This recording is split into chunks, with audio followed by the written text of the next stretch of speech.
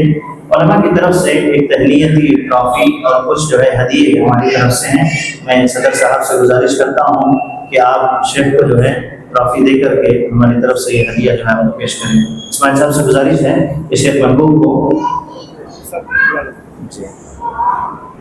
شیخ محبوب صاحب کے والد صاحب سے گزارش ہے کہ آپ بھی جو ہے اسٹیج پر تشریف لائیں۔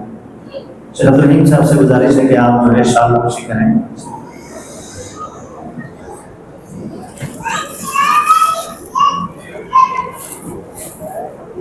نہیں شیخ پرایا نہیں کرے، اپنا سمجھے کیا نہیں ابھی بولتا ہوں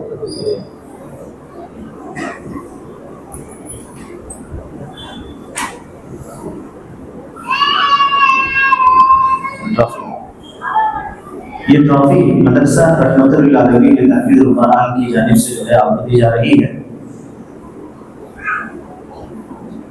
کیونکہ شیخ کی بھی کافی مشورے اور محنت رہی اس مدرسے کی ابتدا میں، اور شیخ بھی ہمارے لیے ایک اہم کردار اس مدرسے کو لے کر کے ادا کر رہے ہیں۔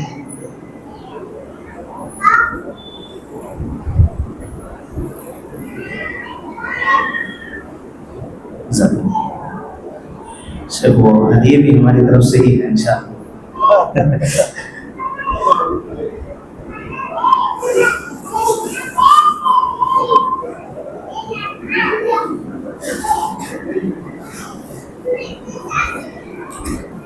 یہ ہمارے شہر رائچور کے لیے ایک بہت ہی بڑی بات ہے کہ اللہ رب العالمین نے یہاں سے کچھ علماء کا انتخاب نبی جناب محمد رسول اللہ صلی اللہ علیہ وسلم کا شہر مدینہ میں وہاں پر جو ہے انتخاب ہونا اور وہاں پر تعلیم کو حاصل کر کے آنا، ایسے 4 افراد ہمارے 4 یا 5 افراد ہمارے شہر سے جن کا انتخاب ہوا۔